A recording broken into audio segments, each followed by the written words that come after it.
మహాగణాధిపతయే నమః. శ్రీమాత్రే నమః. మాచిరాజ్ భక్తి ప్రేక్షకులందరికీ నమస్కారం. ఏప్రిల్ నెలలో మేషాది ద్వాదశ రాశులకి మాస ఫలితాలు ఏ విధంగా ఉండబోతున్నాయో, నెల మొత్తం విశేషంగా యోగించాలంటే ద్వాదశ రాశుల వాళ్ళు ఎటువంటి పరిహారాలు చేసుకోవాలో, అలాగే ద్వాదశ రాశుల వారికి ఏప్రిల్ నెలలో అనుకూల తేదీలేంటో, ప్రతికూల తేదీలేంటో, నెల మొత్తం అద్భుతంగా యోగించటానికి పాటించాల్సిన ముఖ్యమైన విధి విధానాలేంటో, ఏ రంగంలో ఎటువంటి ఫలితాలు ద్వాదశ రాశుల వాళ్ళు పొందబోతున్నారో, ఏప్రిల్ నెల మాస ఫలితాలు ఏ విధంగా ఉండబోతున్నాయో ఈ వీడియోలో మనం తెలుసుకుందాం. ముందుగా మేషరాశి. మేషరాశి వాళ్ళకి ఏప్రిల్ నెలలో గ్రహాల సంచారం పూర్తిగా అనుకూలంగా లేదు, పూర్తిగా వ్యతిరేకంగానూ లేదు. కొంత అనుకూలత ఉంది, కొంత వ్యతిరేకత ఉంది. కాబట్టి మిశ్రమ ఫలితాలు గోచరిస్తున్నాయి. కొంత అనుకూల ఫలితాలు ఉంటాయి, కొంత ప్రతికూల ఫలితాలు కూడా ఉంటాయి. చేస్తున్న వృత్తి వ్యాపారాలు వేటిలోనైనా సరే కష్టంతో విజయాలను అందిపుచ్చుకోగలుగుతారు. మేషరాశి విద్యార్థులైతే బాగా హార్డ్ వర్క్ చేస్తేనే మంచి ర్యాంకులు పొందగలుగుతారు. కావలసిన చోట సీట్లు రావాలన్నా ఎక్కువ కష్టపడి చదవాలి. అలాగే నిరుద్యోగులు ఇంటర్వ్యూలకు బాగా ప్రిపేర్ అయితేనే వాళ్ళ క్వాలిఫికేషన్‌కి తగిన ఉద్యోగం వచ్చే అవకాశం ఉంటుంది. వ్యాపారస్తులు కూడా వ్యాపారం కొంత ఒడిదుడుకులతో నడిచినప్పటికీ అంతిమంగా మాత్రం లాభాలను పొందగలుగుతారు. శ్రమతో కూడిన విజయాలు లభిస్తాయి అని చెప్పటంలో ఏమాత్రం సందేహం లేదు. అలాగే అప్పుడప్పుడు ఆర్థిక పరంగా కొన్ని ఒడిదుడుకులనేవి కనిపిస్తున్నప్పటికీ అవసరానికి మాత్రం ధనం ఎప్పుడూ చేతిలోనే ఉంటుంది. ధనానికి ఎటువంటి లోటు ఉండదు. అలాగే ఆరోగ్యపరంగా అప్పుడప్పుడు చిన్న చిన్న ఇబ్బందులు ఎదురైనప్పటికీ వాటి నుంచి తొందరలోనే బయటపడి ఆరోగ్యపరంగా చక్కటి ప్రయోజనాలను పొందగలుగుతారు. అలాగే మేషరాశి వాళ్ళకి ఏప్రిల్ నెలలో ఒక్కొక్కసారి ప్రయాణాలు చేసేటప్పుడు కొన్ని ఆటంకాలు ఎదురయ్యే సూచనలు ఉన్నాయి. ఆ ఆటంకాల వల్ల ప్రయాణాల్లో ఒక రకమైనటువంటి నిర్లిప్తత ఏర్పడుతుంది. అటువంటప్పుడే మనోధైర్యంతో, ఆత్మవిశ్వాసంతో ఆటంకాలన్నీ అధిగమించి ముఖ్యమైన ప్రయాణాలు చేయటం ద్వారా మంచి ప్రయోజనాలు పొందవచ్చు. అలాగే సంఘంలో కూడా మీ గౌరవ మర్యాదలు, కీర్తి ప్రతిష్టలకు భంగం కలిగించాలని కొంతమంది వ్యక్తులు ప్రయత్నిస్తూ ఉంటారు. అటువంటి వ్యక్తులకి సాధ్యమైనంత దూరంగా ఉండే ప్రయత్నం చేయటం మంచిది. అలాగే ఊహించని కొన్ని మార్పులనేవి జీవితంలో చోటు చేసుకుంటాయి. ఆ ఊహించని మార్పులలో కొన్ని అనుకూల ఫలితాలుంటాయి, కొన్ని ప్రతికూల ఫలితాలు కూడా ఉంటాయి. అనుకూల పరిస్థితులొస్తే పొంగిపోకుండా, ప్రతికూల పరిస్థితులొస్తే కృంగిపోకుండా, సమయానుకూలంగా వ్యవహరించటం ఏప్రిల్ నెలలో మేషరాశి వాళ్ళకి చాలా అవసరమని చెప్పుకోవాలి. అలాగే సంతానం వల్ల అప్పుడప్పుడు చిన్న చిన్న ఇబ్బందులు ఎదుర్కొనే సూచనలు కూడా కనిపిస్తున్నాయి. కాబట్టి పిల్లల మొండితనం వల్ల గానీ, పిల్లల విద్య వల్ల గానీ, లేదా పిల్లల వివాహపరమైన దాంపత్య జీవితం వల్ల గానీ మేషరాశి వాళ్ళు కొద్దిగా అప్పుడప్పుడు అశాంతికి లోనవుతూ ఉంటారు. సంతాన మూలకమైనటువంటి ఇబ్బందులు వచ్చినప్పుడు కూడా వాటిని తొలగింపజేయటానికి సమయస్ఫూర్తితో వ్యవహరించడం చాలా అవసరం. అదేవిధంగా వ్యాపార రంగములో అనుకూలత ఉన్నప్పటికీ, కష్టంతో విజయాలు పొందినప్పటికీ కొన్ని రుణాలు చేయవలసిన పరిస్థితి కూడా వస్తుంది. సాధ్యమైనంత వరకు తక్కువ మొత్తంలో రుణాలు చేయటం మంచిది. ఎక్కువ మొత్తంలో రుణాలు చేయకండి.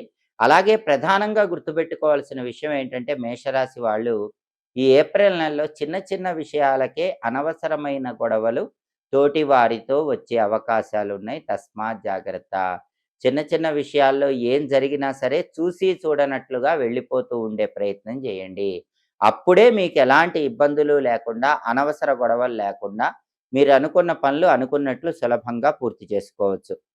అలాగే ఏప్రిల్ నెలలో కొంతమంది మేషరాశి వాళ్ళకి ఔషధ సేవ కూడా అవసరం అవుతుంది. అయినప్పటికీ తొందరగానే ఆరోగ్య సమస్యల నుంచి ఉపశమనం అయితే పొందగలుగుతారు. మొత్తం మీద పరిశీలిస్తే మేషరాశి వాళ్ళకి ఏప్రిల్ నెలలో శ్రమతో కూడిన విజయాలు, ఆవేదనతో కూడిన ఆనందము లభించడానికి అవకాశాలు ఎక్కువగా ఉన్నాయి. మేషరాశి వాళ్ళకి ఏప్రిల్ నెలలో కలిసొచ్చే తేదీలు 3, 11, 13, 18, 22, 28, 29, 30 ఈ తేదీల్లో ముఖ్యమైన పనులన్నీ చేయాలి. అలాగే మేషరాశి వాళ్ళకి కలిసి రాని తేదీలు, ప్రతికూల తేదీలు 6, 8, 9, 16, 20, 24, 26. అనుకూల తేదీల్లో ముఖ్యమైన పనులు చేయండి. ప్రతికూల తేదీల్లో ఎలాంటి పనులు చేయకండి. పంచముఖ ఆంజనేయ స్వామి వారిని ఒకసారి దర్శనం చేసుకుని రండి. అలాగే ఏప్రిల్ నెలలో సుబ్రహ్మణ్య స్వామి ఆలయ దర్శనం కూడా చేసుకోండి. ఆంజనేయ ఆలయ దర్శనం, సుబ్రహ్మణ్య ఆలయ దర్శనం మేషరాశి వాళ్ళకి ఏప్రిల్ నెలలో విశేషమైనటువంటి శుభ ఫలితాలను కలిగింపజేస్తుంది. ప్రతిరోజు హం హనుమతే నమః అనే మంత్రాన్ని 21 సార్లు, ఓం శరవణ భవాయ నమః అనే మంత్రాన్ని 21 సార్లు చదువుకోండి.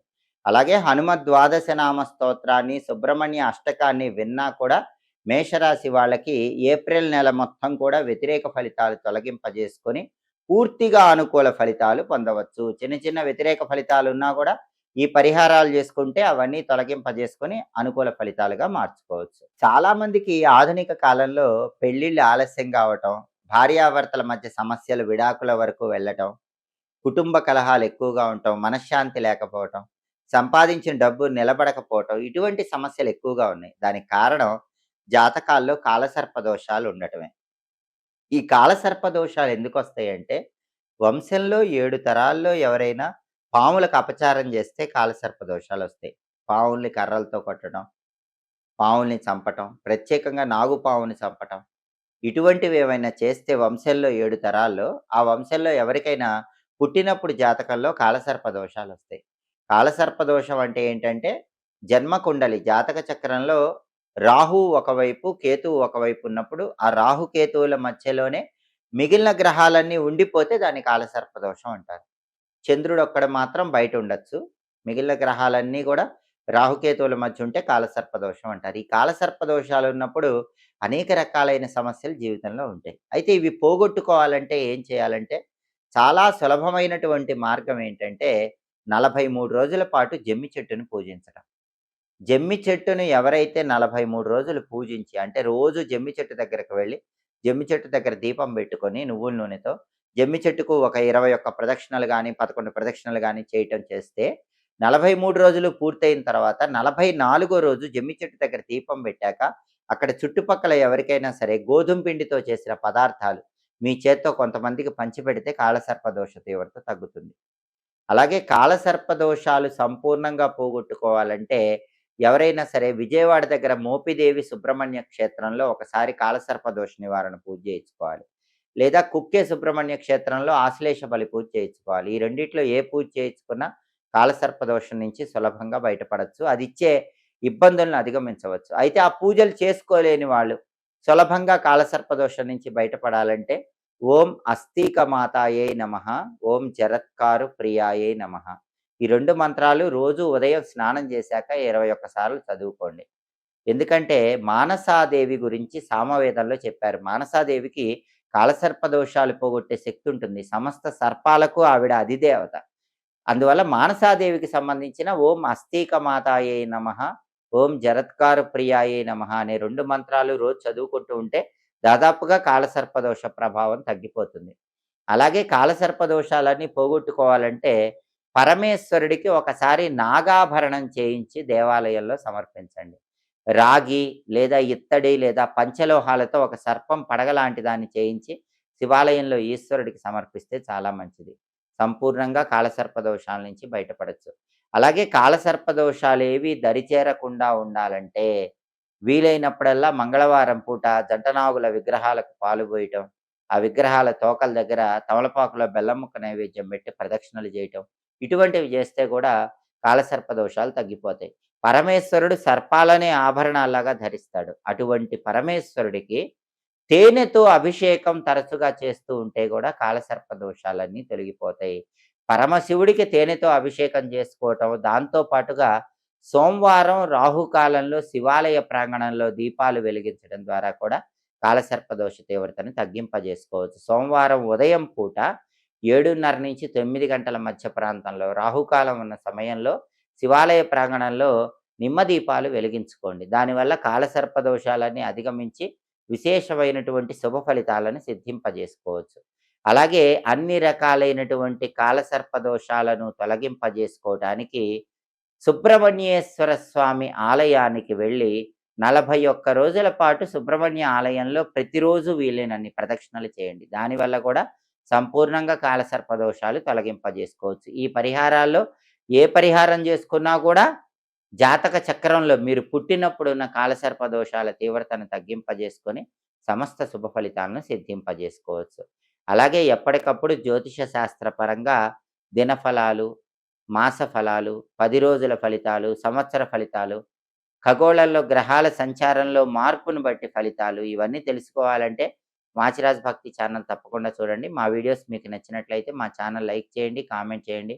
మా ఛానల్ వీడియోస్ 10 మంది మిత్రులకు షేర్ చేయండి. మా ఛానల్ సబ్స్క్రైబ్ చేసుకోండి. పక్కనున్న బెల్ సింబల్ నొక్కటం మాత్రం మర్చిపోకండి. సర్వే జనాః సుఖినో భవంతు. స్వస్తి.